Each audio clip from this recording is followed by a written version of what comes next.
Гэта не першае відэа, дзе я тлумачу, куды я знікла з блогу.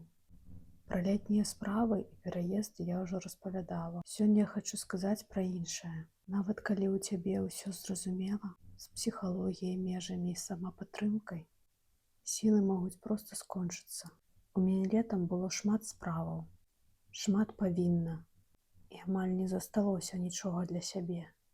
І нават калі я разумела, што мне патрэбна паўза, унутры ўсё роўна гучалі знаёмыя думкі. Ты павінна вытрымаць, ты ж псіхолог, не можаш проста так знікнуць. Я записываю гэтае відэа не для таго, каб апраўдвацца, а каб ты ўбачыла, ва ўсіх бываюць перыяды, калі ўсё ідзе не па плане. Сілы сканчаюцца, і адзінае, што атрымліваецца, спыніцца, калі ты таксама знікла з сетак, з жыцця, з кантактаў, бо проста не было на гэта рэсурсу. З табой усё нармальна. Перапынак не паломка, а часам адзіны спосаб не дакадзіцца да поўнага выгарання.